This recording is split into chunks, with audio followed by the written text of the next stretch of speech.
Bonjour, nous sommes le 2 juin 2025 et nous allons entamer la quatrième vidéo sur l'Empire, le Premier Empire.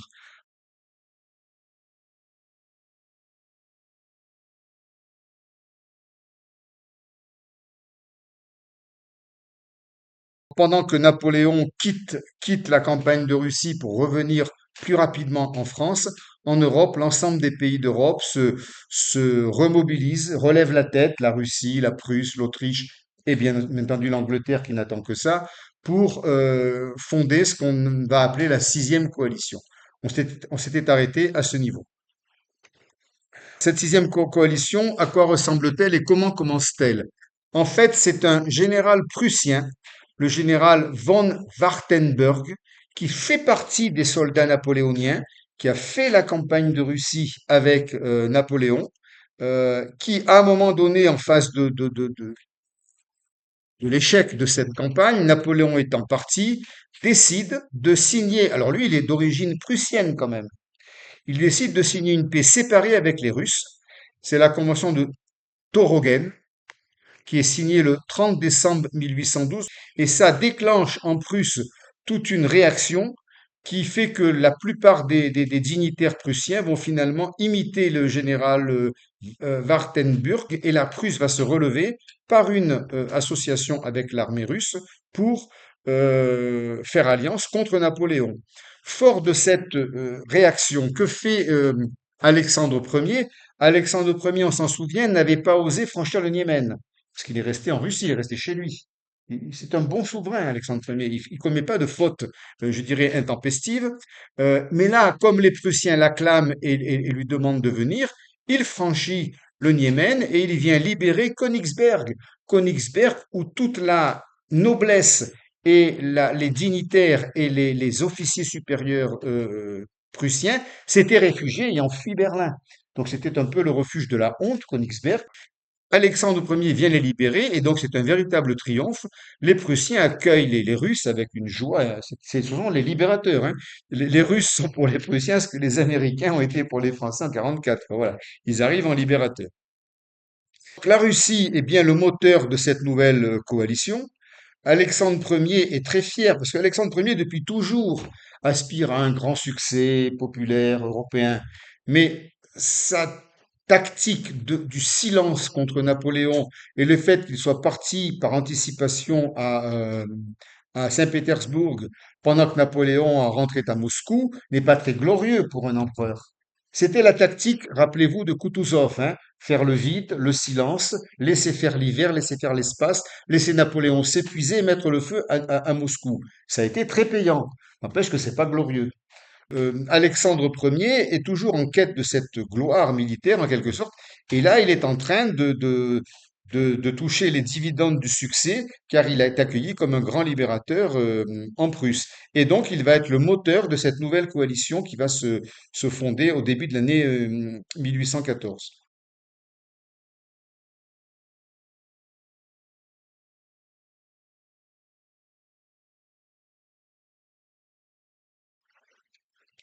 Le Royaume-Uni, qui est toujours en guerre, hein, lui, c'est le seul pays, le Royaume-Uni, qui n'a jamais fait la paix avec Napoléon depuis la paix d'Amiens de 1802.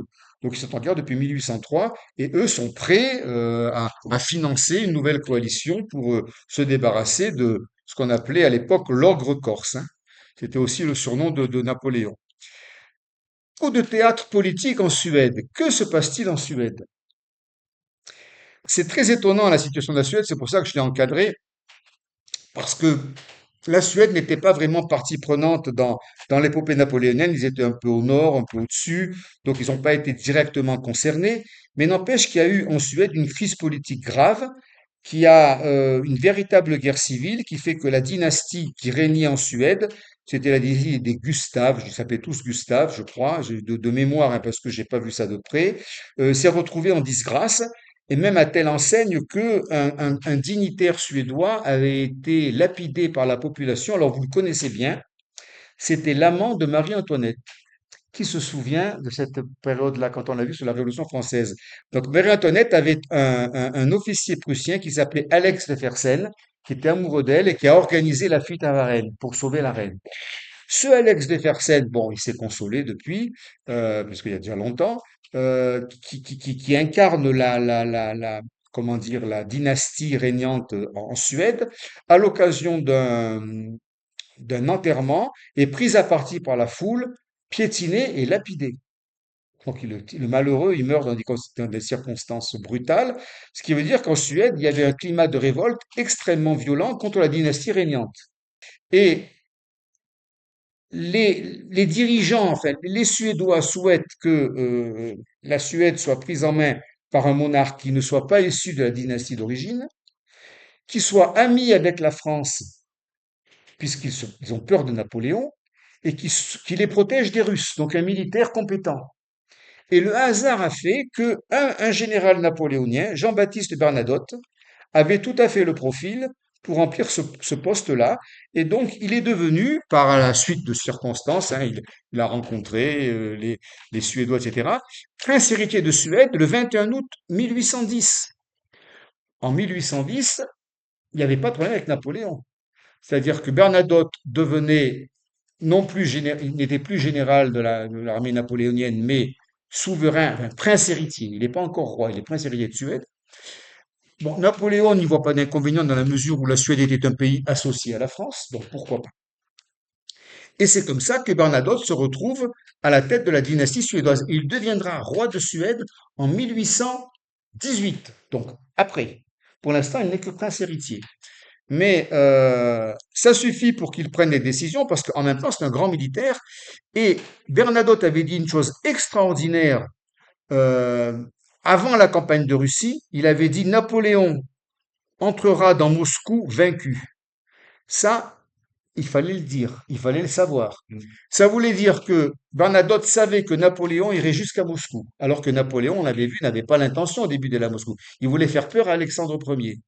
Donc Bernadotte dit il ira jusqu'à Moscou, mais il ira vaincu, parce qu'il avait anticipé sur la stratégie des Russes de dire on va l'épuiser par l'espace, par le temps, par la famine et par l'hiver, qui arrive en octobre. Bernadotte avait tout compris de la stratégie russe. Effectivement, l'avenir lui a donné raison. Et en plus, il fait alliance contre Napoléon. Il en prend l'initiative, Bernadotte, au tout début de la campagne de Russie, le 18 juillet 1812. Et là, la date est très importante, parce que Napoléon, le 18 juillet 1812, il n'est même pas encore arrivé à Smolensk. On peut penser que la grande armée va vaincre la Russie. Le 18 juillet, il fallait quand même du courage politique pour dire, moi, je quitte Napoléon et je fais alliance avec la Prusse et la Russie contre Napoléon. Donc il l'a fait, Bernadotte, ce qui est à mettre à son actif, parce qu'il l'a fait d'une manière responsable, en faisant le pari que Napoléon en Russie allait à l'échec. Et l'avenir lui a donné raison. La Suède se retrouve en 1800, à la fin 1812, donc 6 mois après le 18 juillet, de plein pied dans la sixième coalition contre Napoléon, alors qu'elle est dirigée par un ancien général napoléonien. Quand même assez étonnant comme situation. Ça n'a pas d'autres conséquences que ça, hein, voilà. Simplement, ça explique pourquoi la Suède fait partie de la sixième coalition. Alors l'Autriche est toujours embarrassée parce que bon, elle voudrait rester neutre. Napoléon, c'est quand même le beau-fils de François Ier, empereur d'Autriche, parce que Marie-Louise a épousé Napoléon. Euh, François Ier, finalement, s'en réfère à Metternich, qui est le grand penseur autrichien. Dans un premier temps, ils promettent un ralliement éventuel à l'Autriche si les pourparlers de paix échouent avec Napoléon. Bon, ils sont pour pardon, une position un peu médiane en se disant, bon, on y va sur la pointe des pieds. Et en attendant, il lève une armée de 200 000 hommes quand même. Et on verra tout à l'heure, on va le voir, dans la campagne d'Allemagne, que l'apport des Autrichiens a été déterminant pour faire basculer l'équilibre des forces en faveur de la sixième coalition contre Napoléon. Parce que la sixième coalition va finalement gagner la guerre contre Napoléon à la suite de deux campagnes, la campagne d'Allemagne et la campagne de France qu'on va voir maintenant. Et le roi de Prusse enfin se réveille, Frédéric Guillaume III, qui avait longtemps hésité. Et les Russes ont à cœur de réparer l'humiliation prussienne de Tilsit, parce que les Russes ont quand même signé le traité de Tilsit en 1807. Le traité de Tilsit était un traité d'amitié franco-russe, mais les Russes savent bien qu'ils ont abandonné la Prusse, parce que la Prusse a été démembrée. Ils ont perdu de nombreux territoires autour de la Prusse. La Prusse a été la grande victime de Tilsit. Et donc les Russes ont un peu des remords et veulent un peu se racheter auprès des Prussiens. Donc ils ont envie, là maintenant, d'aider les Prussiens. Voilà. C'est le juste retour du balancier. Napoléon annonce immédiatement la levée d'une armée de 150 000 hommes, ce que craignaient les Français, parce qu'il va revenir et puis il va encore demander une levée en masse. Ça ne loupe pas. Et il mettra à peu près le printemps 1813 pour lever cette armée, ce qui fait qu'en avril, il sera prêt à remonter au combat. Il met 4 mois, un peu moins de 4 mois, pour constituer sa nouvelle armée. Avec des soldats très jeunes qu'on a appelés les Marie-Louise, hein, ces gamins de 18 ans, hein, même certains avaient peut-être même moins, qui donc devenaient les nouveaux soldats de Napoléon. Et puis le problème, c'était les chevaux, parce que dresser des chevaux de cavalerie pour aller au combat, c'est très long et très dur. Il n'y avait plus de chevaux. La nouvelle armée que Napoléon met en place n'a pas une cavalerie efficace, n'a pas la cavalerie glorieuse de Murat qui transformait les victoires en déroute, parce que dans toutes les victoires napoléoniennes, quand l'ennemi reculait, Murat arrivait avec la cavalerie, puis c'était terminé, là, il prenait tout, et c'était une véritable défaite adverse. Là, maintenant, sans cavalerie, ça va être plus compliqué. Kutuzov traverse l'Oder à Francfort. Donc vous voyez comment est structurée l'Allemagne, hein. Si on prend toute cette partie-là, là, on a 4 fleuves parallèles. C'est marrant. Ah ben, parallèles, orientés du sud au nord, qui prennent leur source au sud et qui se jettent dans la Baltique. On a le Niémen, qui est aussi la frontière entre la Russie, la Prusse et la Russie et la Pologne. On a la Vistule ici, qui traverse toute la Pologne, qui passe à Varsovie, qui se jette à Danzig. On a l'Oder, qui traverse Francfort,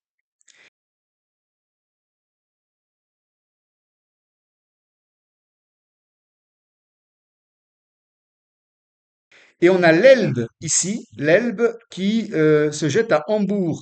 Et si on ajoute un cinquième fleuve, on a le Rhin ici, qui prend sa source en Suisse, je crois, et qui vient se jeter. Alors lui, c'est dans les Pays-Bas, là, le Rhin. Je crois que c'est vers Rotterdam ou Amsterdam. Voilà. C'est quand même 5 fleuves qui ont presque un trajet parallèle.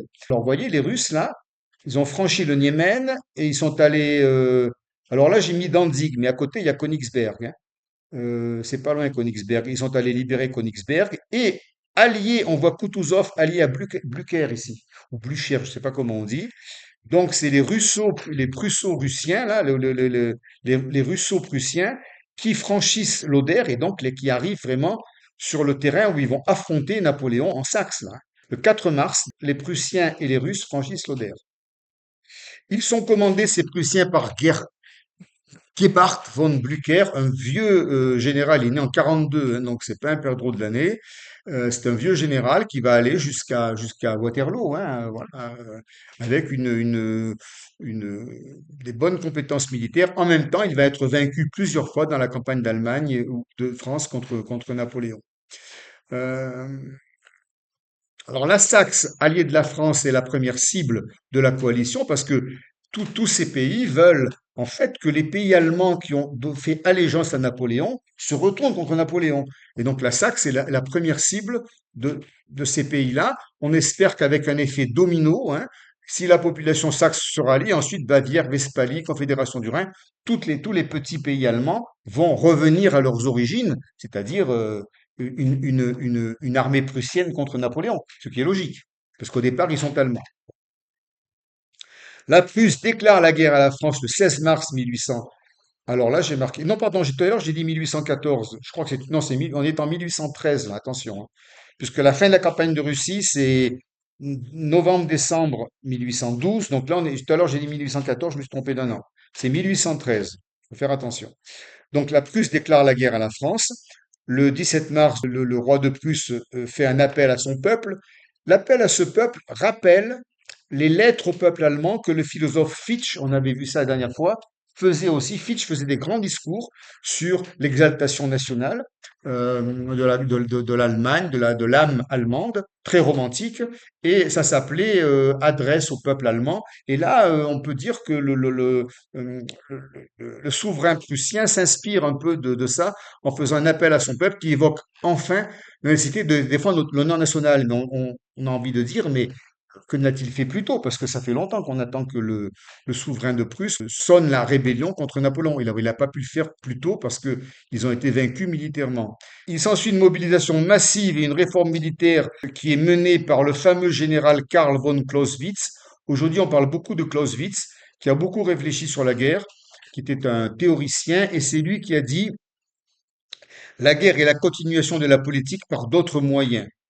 Ce qui voulait dire que toute guerre se justifie d'abord par des raisons politiques. S'il n'y a pas de raison politique, on fait une mauvaise guerre. Vous voyez de qui on peut faire allusion.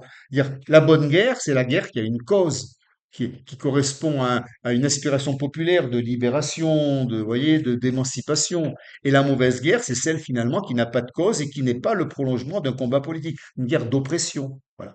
Et donc, quand il dit la guerre est la continuation de la politique par d'autres moyens, c'est une phrase intéressante à méditer. Et c'est pour cette raison que Napoléon a longtemps fait croire que sa guerre était une guerre républicaine de libération des peuples. Il a utilisé ça pour donner à sa guerre un sens politique. Et puis on a vu au fil du temps que ce n'était pas une guerre de libération, mais bien une guerre d'occupation. C'est le grand échec napoléonien finalement d'avoir fédéré contre lui tous les peuples d'Europe, quoi, hein. On peut pas le dire autrement. Napoléon lève une armée de jeunes conscrits. Il a l'intention de se rendre personnellement en Allemagne pour diriger la bataille. Donc il s'avoue vraiment. Alors il a une qualité Napoléon, c'est qu'il s'avoue jamais vaincu, hein. Il revient de la campagne de Russie avec 12 000 hommes et il est prêt à repartir. Comme si rien ne s'était passé. C'est-à-dire il a une combativité absolument, je veux dire, inépuisable. Voilà. C'est ainsi que va commencer la campagne d'Allemagne.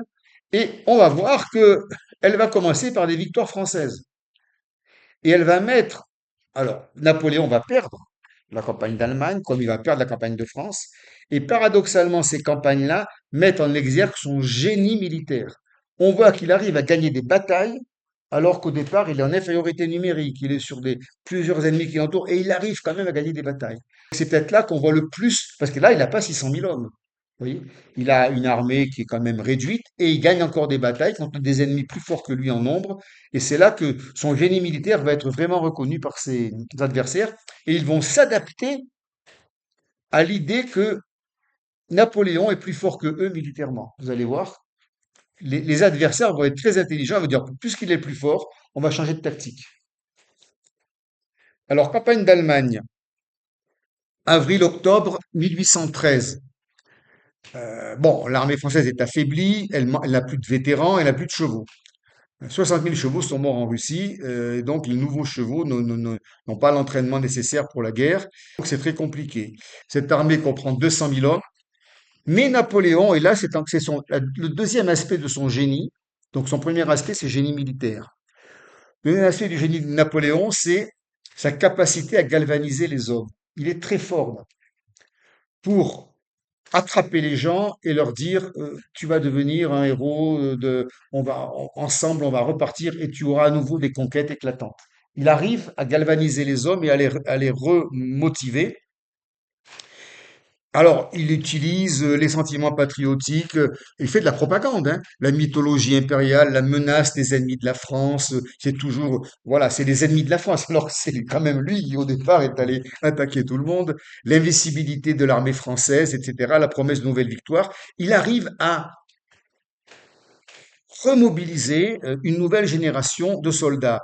Et cette tactique de Napoléon rappelle tout à fait le septième couplet de la Marseillaise que Pierre va nous lire, parce qu'on l'a oublié. Après, on va en parler. Vas-y, Nous entrerons dans la carrière quand nos nos ennemis n'y aînés. seront plus. Nous y trouverons leur poussière et la trace de leur vertu et la trace de leur vertu. Bien moins jaloux de leur survivre que de partager leur cercueil, nous aurons le sublime orgueil de les venger ou bien de les suivre. Merci, Pierre. Alors, c'est très important. D'abord, ce couplet n'a pas été écrit par Rouget de Lille. C'est arrivé après. Il a été écrit 2 ans après, certainement, Rouget de Lille. Et c'est le septième couplet de la Marseillaise qui dit que l'important est de mourir au combat. Voilà. Bien moins jaloux de leur survie que de partager leur cercueil.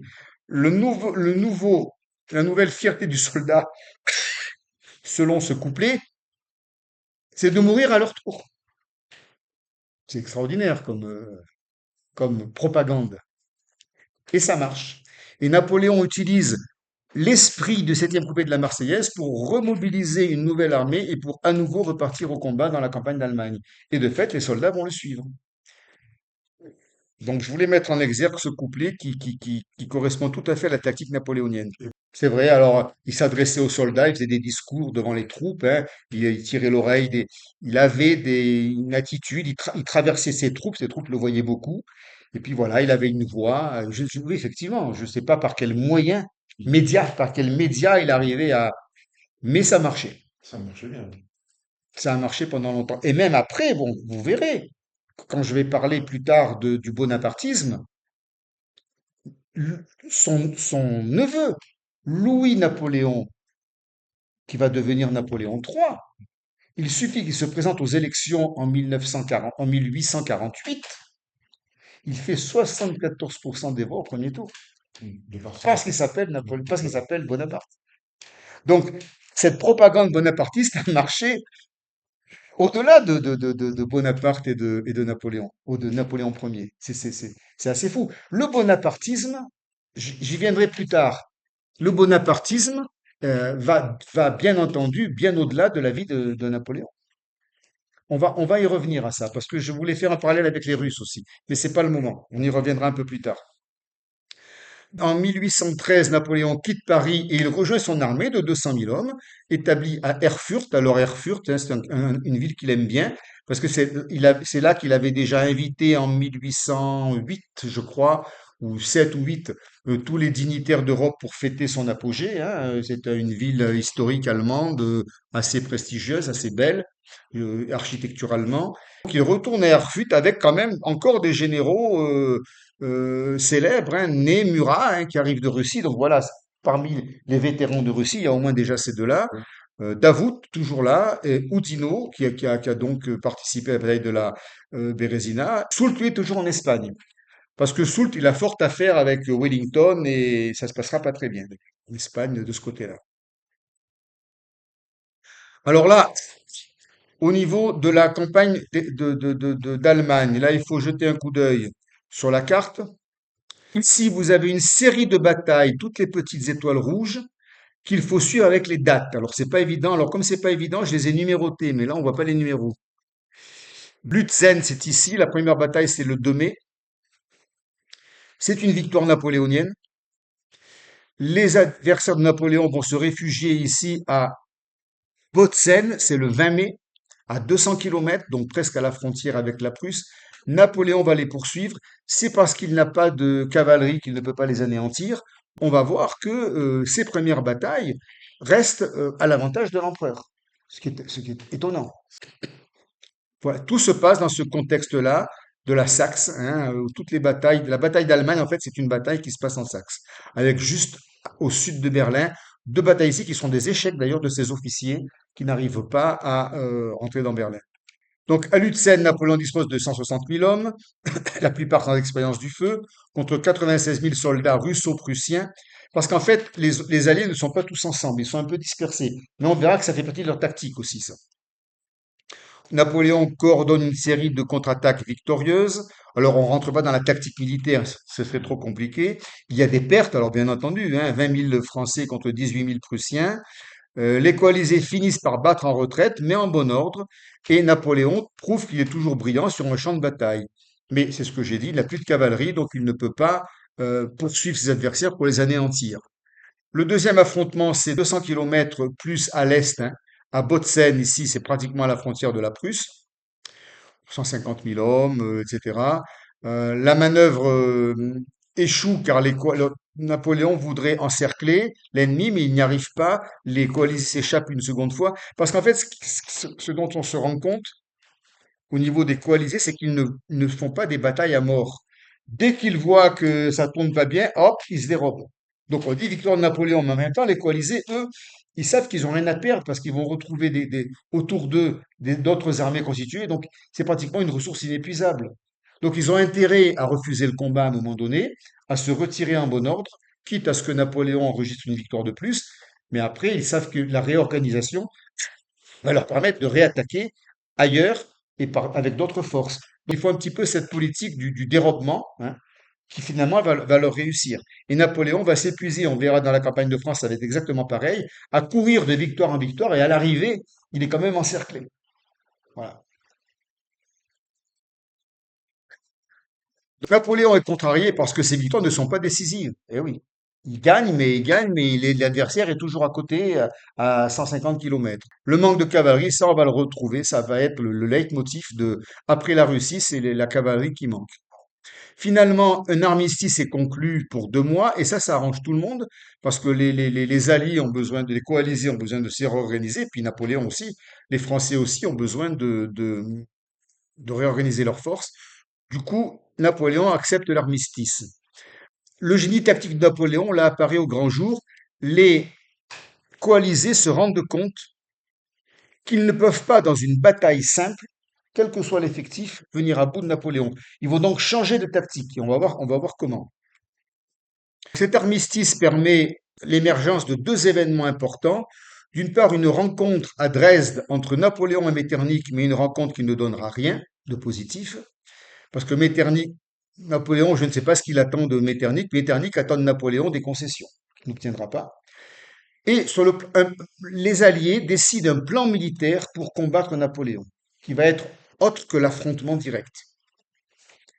Alors déjà, avec Metternich, Dresde, En dessous de la ici, là, voilà, c'est au sud de la Saxe, c'est au bord de l'Elbe, voilà. Il rencontre Metternich à Dresde. Le diplomate autrichien essaie de négocier la neutralité de l'Autriche, tout en demandant à Napoléon de réduire sa sphère d'influence, de rendre des territoires à la Pologne, à l'Allemagne, à l'Italie. Bon, l'empereur, convaincu qu'il peut encore battre ses adversaires, refuse tout en bloc. Et Metternich conclut que Napoléon est incapable de renoncer à ses ambitions. Et il va transmettre à François Ier ses conclusions. Sire, à l'empereur, on ne peut pas négocier avec Napoléon. Il veut tout. Et c'est à partir de là que François Ier va décider que l'Autriche va rentrer dans la sixième coalition. Vous voyez. C'est l'échec diplomatique avec Metternich qui fait que Napoléon va se retrouver seul, alors que l'Autriche aurait pu être neutre s'il avait fait quelques concessions. Voilà, mais il ne le fait pas. L'autre aspect plus important, c'est le plan de Trachenberg.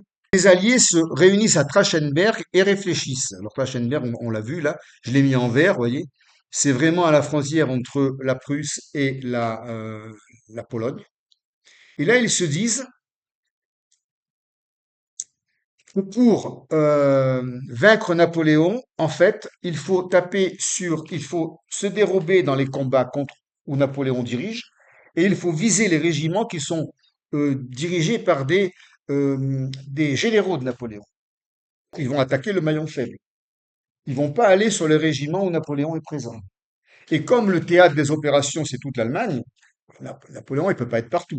Donc, ils vont aller attaquer partout où Napoléon n'est pas là. Et c'est comme ça qu'on va voir que la campagne d'Allemagne, il y aura des succès de Napoléon là où il l'a, et des défaites de Napoléon là où il n'est pas là. C'est ça le plan de Trachenberg, et finalement, c'est ce qui va marcher. Tout le monde reconnaît que Napoléon est invincible sur un champ de bataille. Quand même extraordinaire. Là, il faudrait voir avec des vrais militaires pourquoi et comment, en tactique militaire, il est arrivé à de tels résultats. Et donc, ils décident non pas un affrontement, mais une guerre d'usure en exploitant leur supériorité numérique et logistique, parce que pour eux, c'est facile de se ravitailler, toutes les frontières collaborent, hein, et en plus, ils ont du nombre à mobiliser. Ils se divisent dès lors en 3 forces, 3 groupes en triangle, qui feront pas un front commun, mais qui pourront attaquer à un endroit ou à un autre en fonction des circonstances. Donc, au nord, c'est Bernadotte qui commande. À l'est, venant de Silésie, c'est Blücher le Prussien. Et au sud, venant de Bohême et d'Autriche, c'est Schwarzenberg. Schwarzenberg qui est le nouveau général en chef autrichien et qui succède à ce général, à cet archiduc que j'aimais bien, moi, Charles-Louis, je crois, archiduc d'Autriche, qui, après Wagram, a fait une véritable dépression, qui était un très bon militaire, qui avait battu plusieurs généraux napoléoniens à l'époque de la campagne d'Italie, etc. On avait vu tout ça. Et qui là abandonne, il fait une dépression après Wagram. Alors, l'intérêt de Schwarzenberg pour l'Autriche, c'est qu'il est beaucoup plus docile. Il est militaire, il obéit à l'empereur, il obéit au ministre. Alors que Charles-Louis, il en faisait qu'à sa tête. Les Autrichiens préfèrent avoir un général qui les écoute, comme Schwarzenberg, plutôt qu'un chien fou comme Charles Louis qui était brillant, mais qui ne les écoutait pas. Karl Philipp Schwarzenberg, moins brillant que Charles Louis, moins charismatique, mais apte au compromis, à la coordination et surtout obéissant vis-à-vis de Metternich. Parce que le patron, c'est Metternich maintenant, hein. Donc Metternich, il voulait des généraux qui lui obéissent. Il ne s'agissait pas de, voilà. Alors, le 12 août, finalement, l'Autriche. Donc là, vous voyez, on est passé, ça c'était le printemps, hein, il y a eu quelques batailles, et puis on arrive à l'été. Le 12 août, l'Autriche rejoint la sixième coalition et elle amène 200 000 soldats et une artillerie. Et c'est ça qui va donner aux prochains affrontements un avantage décisif aux coalisés. Les hostilités reprennent au cours de l'été, et alors c'est là qu'on voit le plan de Trachenberg comme il s'avère judicieux, parce que Oudinot est battu au sud de Berlin. Vandamme, c'est pas le, c'est un général Vandamme, est battu à Kulm donc le 29 août. Ney est également battu au sud de Berlin. On verra sur la carte. Pendant que lui, Napoléon, gagne de son côté. Donc le plan de Trachenberg fonctionne. C'est vrai qu'il suffit d'attaquer là où n'est pas Napoléon pour obtenir, avec la supériorité logistique, une victoire. Alors, vous voyez au sud de Berlin, là, Oudinot le 23 août, Ney le 6 septembre, Kulm, c'est ici, avec Vandamme, un général Vandamme que je ne connais pas, le 29 août. Donc, août et septembre, c'est défaite des généraux napoléoniens.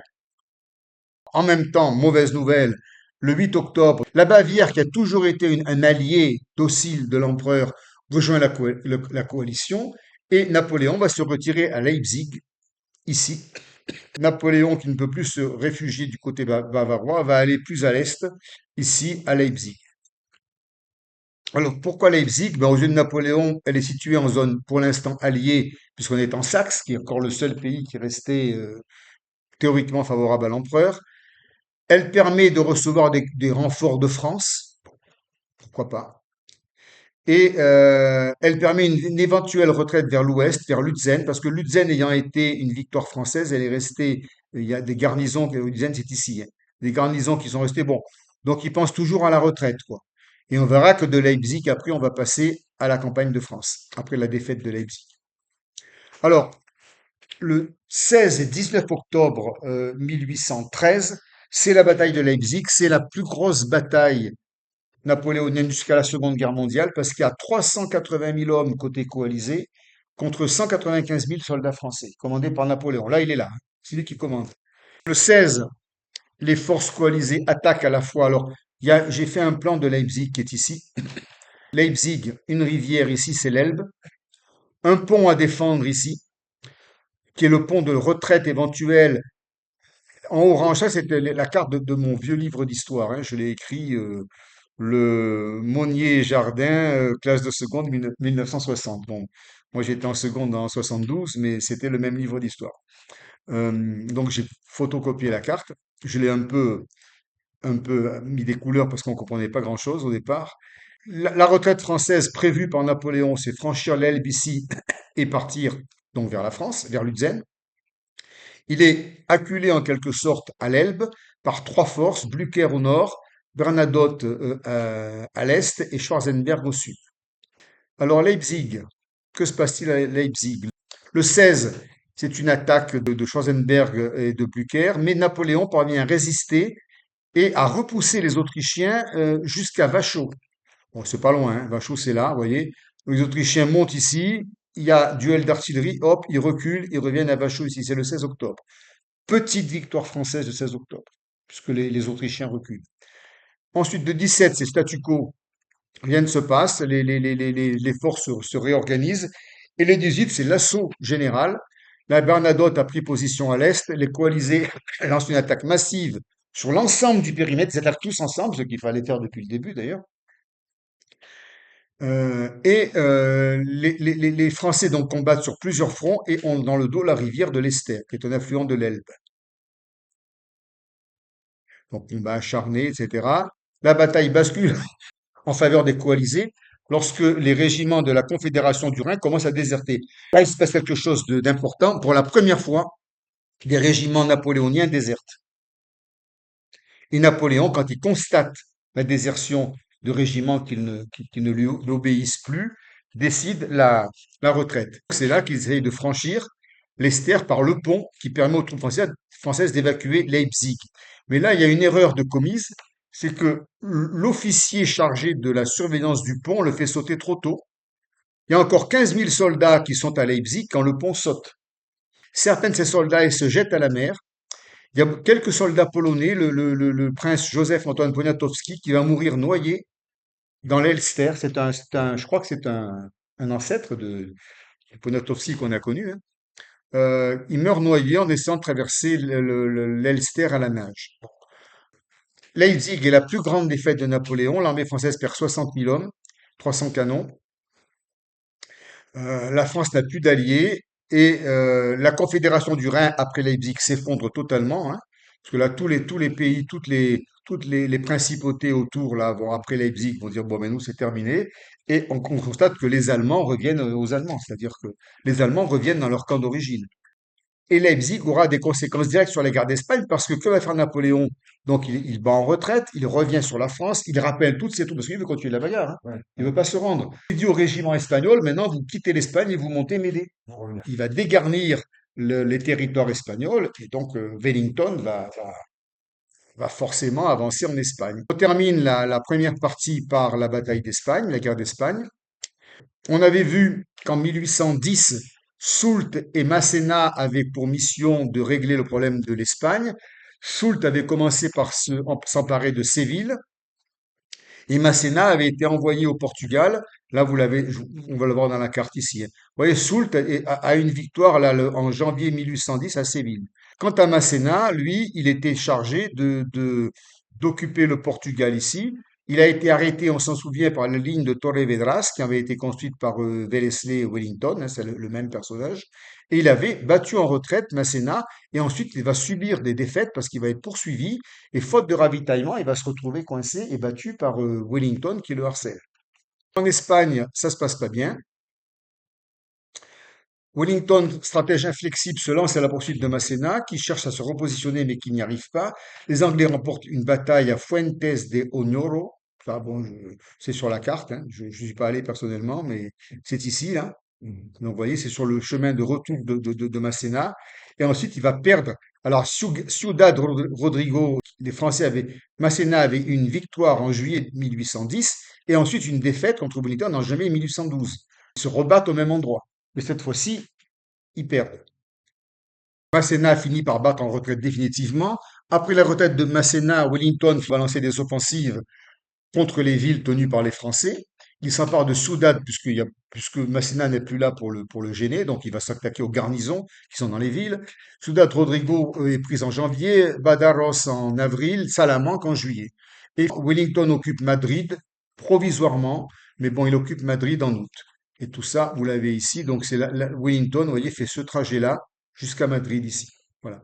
Donc Fuentes de Oñoro, Ciudad Rodrigo et Salamanque. Et ensuite Madrid ici. Alors Wellington en profite et lance, alors parce que Wellington, lui, c'est le harcèlement, hein, c'est un militaire anglais, il ne fait pas d'erreur, hein. Une série d'offensives victorieuses, la bataille de Victoria, voilà, là c'est le nord de l'Espagne, en juin 1813, hein, donc là vous voyez, on franchit une année, débâcle française en Espagne. Alors Joseph Bonaparte, qui est toujours roi d'Espagne, qui se sauve pour la deuxième fois, puisqu'il s'est déjà sauvé, ce qu'avait donné d'ailleurs le 13 de Mayo. On l'avait vu, c'est en 1808. Et l'armée française abandonne peu à peu tout le pays, c'est-à-dire que bon, ben, il y a plus rien, les Anglais arrivent, les Anglais qui commandent à la fois les armées portugaises et espagnoles, hein, parce qu'il y a les trois sont liés. Et puis la bataille de Sororen, là, je crois que c'est dans les Pyrénées, voilà, c'est ça. Le 30 juillet et San Sebastián, le 8 septembre, mettent fin à la campagne d'Espagne. Il remonte jusque-là. Alors là, je pense qu'il y a Soult, hein, puisque Soult va franchir la frontière et se retrouver même, il va même aller jusqu'à défendre Toulouse, hein, mais après, c'est la campagne de France. On arrive à Bayonne et à Irun, là, j'ai pas dessiné Irun, mais c'est la frontière. Les Français vont revenir en France et Wellington va les poursuivre. Parce qu'après, il continue Wellington, hein. Ah ouais. Il attaque Orthez le 27 février 1814 et Toulouse le 10 avril 1814. Ça va loin, hein. Ouais. Et là, j'ai marqué campagne de France. Vous voyez, là, on est dans la campagne suivante. Au début de l'année 1814, Wellington franchit la frontière pour affronter Soult à Orthez et à Toulouse. Donc, tu vois, Soult est remonté, hein. Ces batailles font désormais partie de la campagne de France qui marque l'année 1814. Cette guerre d'Espagne aura été un désastre pour la France quand on pense qu'il l'a faite pour rien. Il a déclenché la guerre d'Espagne parce qu'il voulait aller à Lisbonne empêcher les Portugais de faire du commerce avec les Anglais. Le commercial. Il envoie, je crois que c'était Masséna déjà, qui prend Lisbonne.